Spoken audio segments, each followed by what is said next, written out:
Salut Audrey, comment vas-tu? Merci, ça va bien et toi? Audrey de Sous les robes des filles, mesdames et messieurs, on Mhm. applaudit une fondatrice, styliste, modéliste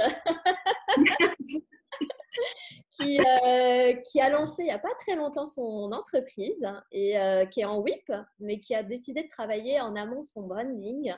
Et on a fait un beau travail ensemble, j'en suis très contente. Mais voilà, bah, je t'invite à te présenter du coup. Qui es-tu? Qu'est-ce que tu fais? Et par où t'es passé avant d'arriver à la couture surtout? Ouais. Alors donc moi je m'appelle Audrey et j'ai plus de 10 ans d'expérience en fait dans l'industrie pharmaceutique. Donc je suis ingénieure chimiste à la base et il y a quelques années, il y a 4 ans, je me suis pris d'une passion pour la couture que j'ai voulu développer, aller plus loin pour comprendre vraiment comment était conçu le vêtement et pas simplement la couture en elle-même. Donc, j'ai suivi une formation donc, de styliste modéliste à Noyers avec IM Pattern. J'ai voulu me reconvertir, partir en fait dans ce milieu-là pour créer une marque de patron, pour aider les couturières à façonner leurs vêtements. Et donc, tu as lancé ton entreprise sous les robes Voilà, des filles voilà, parce que tu vraiment. fais des vêtements. Alors, faut le dire aussi, les vêtements, ils sont à ton image pour Mm, les personnes petites aussi, oui. qui aiment le voyage. Il y a beaucoup de choses qui viennent de ton histoire sur lesquelles on a travaillé. Oui, c'est ça. Bah, d'ailleurs, c'est pour ça qu'en fait, je voulais travailler sur mon branding, en fait, parce que je voulais vraiment une marque qui me ressemble, et qui ait vraiment une partie de moi. Pour ça aussi, d'un côté, j'ai voulu me mettre à mon compte, j'ai voulu aussi quitter le monde industriel. C'était en fait pour retrouver des valeurs, pour retrouver mes valeurs et en fait créer une marque qui me ressemble et qui dégage des choses de moi. Et donc, c'est pour ça que j'ai voulu aussi faire appel à toi pour un branding parce que c'est un métier et que moi, je ne savais pas forcément comment l'expliquer. Mais je savais que je voulais quelque chose qui dégage de moi, une unicité, mais comment en fait la mettre en valeur et comment en fait la dégager. En fait, qu'est-ce qui t'a aussi donné envie de travailler spécifiquement avec moi? Parce qu'il y en a plein des gens qui font du branding. Bon, après, comme je le fais, peut-être pas, mais je suis assez curieuse de savoir. En fait, déjà, je te suivais déjà sur Instagram et les messages que tu véhiculais, je les trouvais vachement inspirants. Et il y avait des phrases clés qui m'inspiraient, qui me faisaient tilt. Et donc, on avait eu aussi l'occasion de se rencontrer. Et tu parlais pas forcément pour me vendre quelque chose, mais un moment, parce que j'avais en fait des injonctions, des draveurs qui me restaient de l'enfance où je n'arrivais pas à aller jusqu'au bout de ma démarche, jusqu'au bout de mon projet et je me mettais des barrières. Et je me souviens, donc c'était pas spécifiquement pour moi et tu m'avais dit, mais à un moment, il faut être capable d'investir sur soi. Si on croit en soi, si on croit en son projet, il faut être capable de ne pas faire du bricolage et de ne pas faire du système D, mais de savoir investir sur soi. Et là, en fait, je crois que ça m'a fait tilt. Et je me suis dit, oui, si vraiment tu veux faire quelque chose de bien, Audrey, si vraiment tu veux gagner ta vie avec ça, il faut à un moment faire des fondations solides, des bases solides et investis sur toi, investis justement sur l'univers que tu veux dégager parce que je crois en moi et je crois en mon projet. Et ça Et t'a donc, bien réussi, hein. voilà, et donc je voulais mettre tout ça en fait en valeur. Hmm. Et en quoi, du coup, le branding t'a permis aussi de te distinguer? Parce que ce que tu fais, il y en a aussi beaucoup qui, enfin, c'est très en vogue en ce moment. Il y a beaucoup de personnes qui, ben, voilà, font de la création de modèles, de patterns, comme on dit. Donc voilà, toi, en quoi ça a pu vraiment t'aider à te distinguer et à te distinguer auprès de ton audience, ta communauté?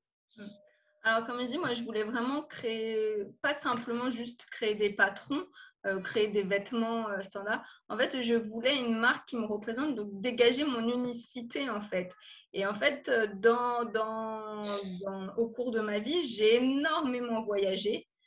Et à chaque fois que j'ai voyagé, j'ai ramené un peu des modèles, des femmes, des villes. Et en fait, j'avais envie de faire transporter mon audience, les gens qui sont susceptibles d'acheter mes patrons. En fait, j'avais envie de les transporter dans un univers, dans mon univers, en fait, les faire voyager et en fait, les faire qui se démarquent pour qu'on les remarque en fait. Et j'avais envie de les transporter. C'était vraiment ça parce que par mon univers. Et donc, je pense que c'est là que je peux ou pas me distinguer si on adhère ou pas. Mais En plus de ta fraîcheur, de ta voilà, c'est spontanéité, ça. Mais Donc, c'est vraiment les faire transporter dans des lieux avec des personnes qui représentent un pays, un lieu, une ville. Et oui, d'ailleurs, du coup, on le revoit dans toutes tes pochettes, tous tes modèles ont des noms de villes, hein, d'ailleurs. Enfin, c'est un oui, branding voilà, c'est ça. qui est complètement transverse, hein. Voilà, donc c'est ça, en fait, de ce qu'on a défini ensemble, c'est vraiment, voilà, parce que ce qui me représente, donc c'est tous ces voyages, tout cet univers, j'ai envie d'emmener aussi de la découverte aux gens, leur faire découvrir des villes, leur faire découvrir des lieux. Et donc, c'est pour ça que la société, je l'ai appelée The Tone Patterns by Audrey G, parce que Audrey, donc c'est moi, par rapport au lieu que j'ai fait, par rapport à tout ce que j'ai découvert. Et Esprit que un peu j'avais nomade, finalement, hein. voilà, c'est ça. Et après, comme il y a aussi, j'ai envie de les aider à concevoir en fait leurs propres vêtements, mais par leur talent de couturière, que c'est elles qui façonnent le vêtement et c'est elles qui mettent aussi de leur unicité dans leurs vêtements et que c'est elles qui se démarquent par elles-mêmes et qui Ouais. façonnent leurs propres vêtements. En fait, finalement, leur donner aux vêtements un supplément d'âme, hein, finalement. Voilà, c'est ça, tout à fait. Et voilà, et quand elles mettent une robe le matin, elles mettent pas que simplement une robe. Par exemple, elles mettent une robe qui les fait voyager en Colombie, à Medellín, ou qu'elles écoutent de la bossa nova parce que ça fait penser à tel pays. En fait, voilà, qu'elles s'évadent en mettant en fait un vêtement qui peut paraître une chose futile, mais comme c'est elles qui l'ont fait, déjà il y a de la fierté, il y a à l'avoir fait soi-même et qu'en même temps, ce vêtement-là les fasse évader en fait. Oui, et puis c'est vrai que la notion d'évasion était très importante dans tes valeurs. C'est vraiment quelque chose sur lequel on a beaucoup axé Oui. et sur lequel, en fait, même continuellement dans ta communication, ça transparaît. Même, par exemple, ces fameux apéros du jeudi soir, hein, tu nous fais voyager dans le temps, tu nous fais voyager avec toi dans tes voyages aussi. D'ailleurs, on en fera un ensemble prochainement. Oui, avec plaisir. Mais c'est vrai que depuis où tu es, tu arrives quand même à driver plein de gens avec ton énergie de backpackeuse que tu as pu être et que tu continues d'être dans l'esprit et dans le cœur au travers de ta marque. Oui, tout à fait. En fait, ces apéros aussi, je les ai mis en place depuis qu'on a fait le branding parce que je me suis dit, justement, j'ai envie de créer une marque où je vends mon univers, où j'ai envie de faire transporter les gens. Et du coup, j'avais aussi envie un peu de montrer, d'expliquer qui j'étais et de pas de me cacher derrière une marque en fait. Et j'avais envie un peu d'expliquer qui j'étais. Et donc, à travers de la musique, je trouvais que c'était un bon moyen d'expliquer qui j'étais ou à travers la création de patrons, d'expliquer qui je suis par les voyages que j'ai pu effectuer et emmener à de la culture aussi parce que je vais expliquer quand je vais choisir le nom d'un vêtement, ça vient d'où, expliquer un peu tout l'univers qu'il y a autour en fait. Et avant de travailler ensemble, est-ce que tu avais justement des blocages qui pouvaient t'empêcher d'exprimer justement toute cette partie-là de toi, d'occulter certaines choses, de pas complètement assumer une idée ou de l'assumer qu'à moitié, mais pas complètement? Oui, tout à fait, parce que comme je le disais un peu plus tôt dans l'interview, en fait, j'avais beaucoup d'injonctions qui me restaient un peu de l'enfance. Ne sois pas important, ne réussis pas, ne sois pas proche. Et du coup, ça me donnait des drivers tout en soit parfait, fait plaisir et que Les ben, fameux drivers hein, de ouais, motivation. voilà, c'est tout à fait ça. Et du coup, ben, mais est-ce que je suis légitime pour faire ça? Est-ce que qui va s'intéresser à ça? Je suis pas la première à l'avoir fait. Qu'est-ce que je peux Voilà, c'est apporter? ça. Pourquoi on m'achèterait un mois plus qu'une autre? En fait, il y avait tout ça et tout ça, c'est des blocages qu'on a réussi à en fait à un peu à débloquer Mhm. ensemble parce que ben, on a travaillé sur le fait ben, qu'est-ce qui me démarque, ben, justement pourquoi en rentrant dans mon univers, c'est un univers aussi qu'on achète et avec l'accompagnement que je peux donner avec des formations, avec des vidéos, ben, aider justement les couturières à donner leur identité dans ce vêtement et à se démarquer en fait, pour Ouais. se faire remarquer. Parce que bon, si on met des vêtements, c'est un peu pour se faire remarquer des fois de temps en temps. Donc du coup, j'avais beaucoup de drivers en fait qui Les étaient pas croyances limitantes, ouais. ouais, voilà, beaucoup de croyances limitantes et aussi, oui, bon, faire des apéros musicaux, oui, ça va intéresser qui? Ça va intéresser qui ma vie? Et en fait, bah non, je reçois quand même pas mal de retours positifs à chaque fois. Merci pour ton énergie, merci pour ta bonne humeur, c'est sympa. Et en fait, je me dis que si on fait les choses avec plaisir, parce qu'en fait, je me suis dit à un moment, j'ai envie de le faire, ça m'amuse, j'ai envie de le faire. Et puis, en fait, on verra bien ben, si les gens adhèrent ou pas, quoi. Et plus poser de questions, est-ce que ça va plaire? Ben non, moi, ça me plaît, donc j'y vais, quoi. Oui, c'est ça, exactement. Et du coup, transférer une énergie positive qui revient en Ouais, positif. oui. Et donc, tu as vu réellement une croissance de ton audience aussi, je suppose, de ta communauté? Oui, alors par rapport en fait à mes patrons, ben, on n'est qu'au début du projet, j'ai pas sorti de collection, donc on peut, pour l'instant je peux pas avoir donc de retour proprement dit par rapport à ma marque de vêtements. Mais comme dit, oui, ça a augmenté l'audience parce que j'ose plus de choses. J'ai aussi fait des vidéos sur les différents looks qu'on peut apporter avec une même veste. Et j'ai aussi envie de dire, ben, c'est vrai que dans le monde des fois d'Instagram, il y a beaucoup d'influenceuses qui conseillent, voilà, qui font la promotion de vêtements. Et moi, je me dis, mais par exemple, si cette Instagrammeuse, elle est grande, elle est blonde, ben, ça n'ira pas forcément à moi qui Mm. suis petite et qui suis brune. Donc, en fait, moi, maintenant, j'ai aussi envie d'apporter en fait, des conseils en disant, en fonction justement de ta morphologie, en fonction de tes cheveux, ben, tu peux plus aller vers ce style de cette couleur-là, cette colorimétrie, plus ce style de vêtements. Et en fait, aussi, donc, par des vidéos, en fait, apporter en fait du conseil Personnalisé. voilà, personnalisé, pour vraiment avoir des valeurs humaines de transmission, de partage, voilà, tout ça. Et c'est Mm. pour ça aussi que mes patrons, ça aussi, ça me démarque par rapport à d'autres créatrices de patrons, c'est que mes patrons, en fait, seront disponibles en 3 statures, donc pour femmes plutôt petites, moyennes ou très grandes. Parce que moi, j'ai eu une formation de modéliste, alors forcément, je sais modifier et adapter un patron par rapport à ma stature. Mais la plupart des couturières, elles ont aussi un travail, elles veulent coudre vite un vêtement pour avoir un résultat assez rapide et donc elles n'ont pas forcément les connaissances techniques pour l'adapter en fait à leur morphologie. Bien Donc sûr. du coup, je veux un peu prémâcher aussi le travail pour les aider en fait que ce vêtement soit le plus impeccable sur elles en fait et qu'il les sublime, hein, Non, mais simplement. c'est super. Et je suppose que ça a amené beaucoup de clarté aussi de travailler sur ta marque, en fait, sur ton branding. Ouais. Ça... Ben, Ouais, vas-y. ouais. Et tout à fait. Et en plus, quand tu me posais des questions, alors je ne sais pas forcément dans ton travail si elles sont orientées ou pas, mais forcément, ben, chaque question, c'était peut-être, j'avais réfléchi, mais le fait de répondre clairement, en fait, de devoir donner une réponse orale ou écrite, faisait que je me posais vraiment, je réfléchissais vraiment à la réponse. Et tout de suite, des fois, ça faisait des tilts. Ah oui, ça.